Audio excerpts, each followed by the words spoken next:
Hello, my brothers and sisters from and in Africa.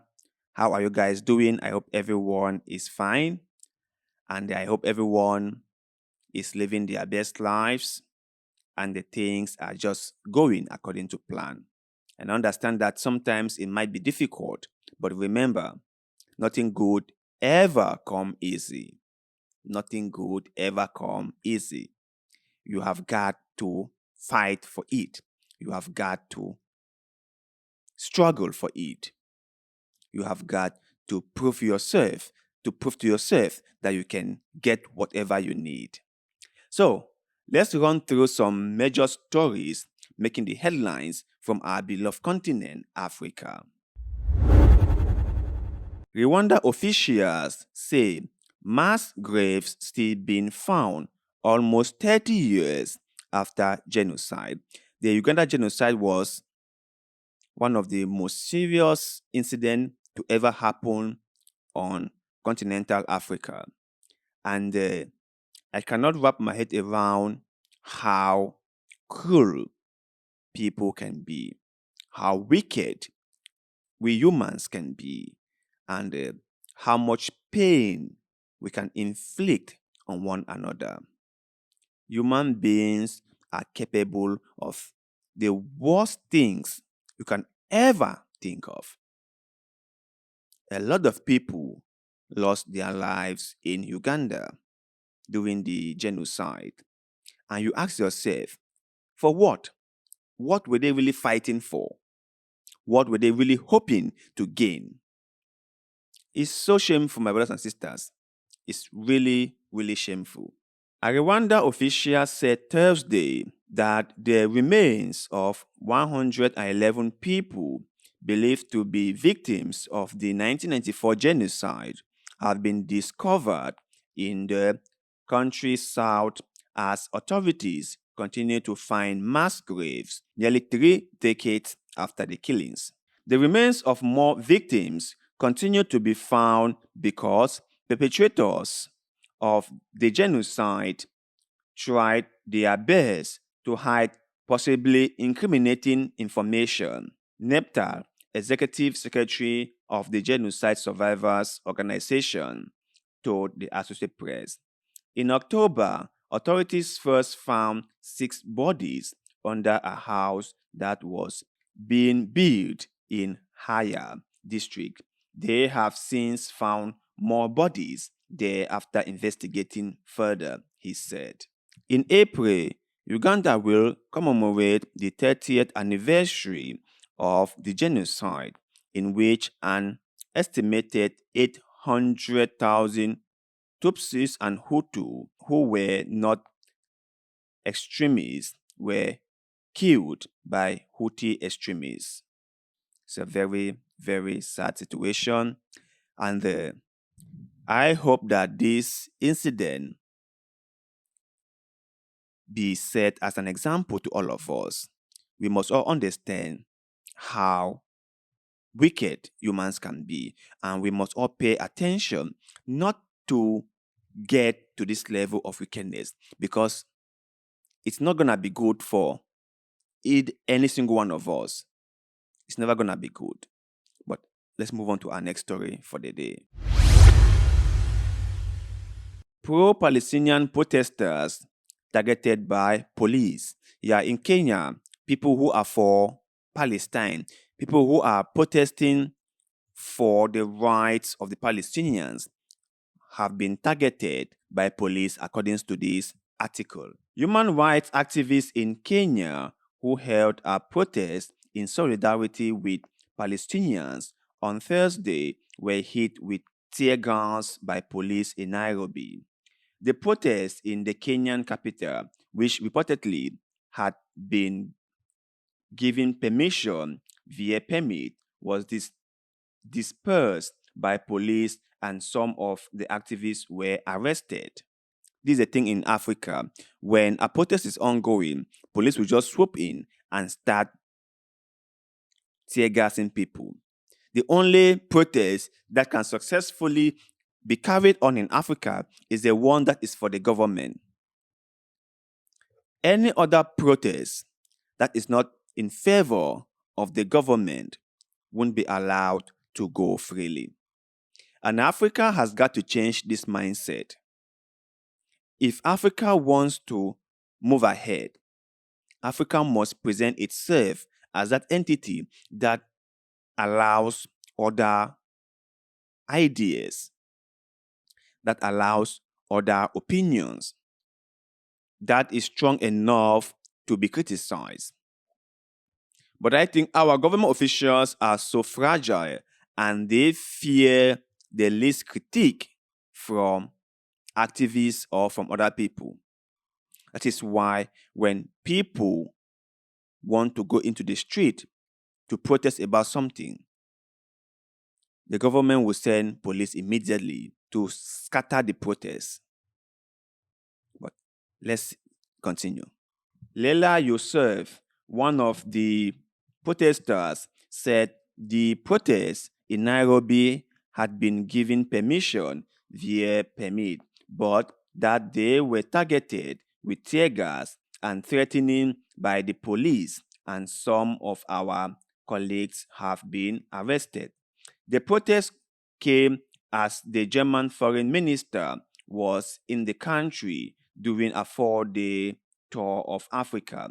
Germany is a strong supporter of Israel's military operation in Gaza and is said to intervene in the genocide case brought by South Africa against Israel at the International Court of Justice.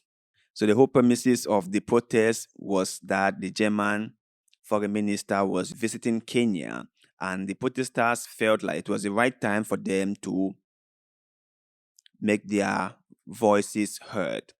But we will hope that the Kenyan authorities will respect people's right to protest, because I believe that it's a human right that is enshrined in Kenya's constitution, and it wouldn't be wise for them to keep on violating these. But let's move on to our next story for the day. Zimbabwe opposition figure convicted of inciting violence faces up to 10 years in jail. It's not a strange thing to see countries going after opposition figures. Now, I'm not saying that this guy did not incite violence. That's not what I'm saying. I'm not saying that the Zimbabwe judicial system is corrupt and is controlled by the ruling ZANU-PF party. That's not what I'm saying. What I'm saying is like, from my own experience, I have come to realize that opposition parties in Africa always face problem like this. If they call for a protest, the government will say they are inciting violence. They are disturbing the smooth running of the states and private individuals. But when the government call for a protest or call for a rally, then everything is fine. Africa needs to get its record straight. Africa needs to get its priorities straight. And Africa needs to understand that as a developing society, people should be allowed to protest. Protesting is a human right, and people should be allowed to exercise that human right. Prominent Zimbabwe opposition figure Job Sikhala was convicted of inciting public violence on Wednesday in Harare. Sikhala faces up to 10 years imprisonment. Police accused the former MP of encouraging supporters to violently react to the death of opposition activist More Blessing Ali. Sikhala had denied the charges, arguing that he was simply acting as the family lawyer in their quest to find Ali, who was considered missing before her dismembered body parts were later discovered in her well.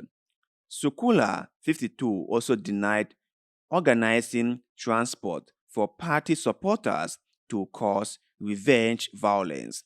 He also denied posting posting a video on social media in which he is heard urging public to use whatever means available to revenge Ali's killing.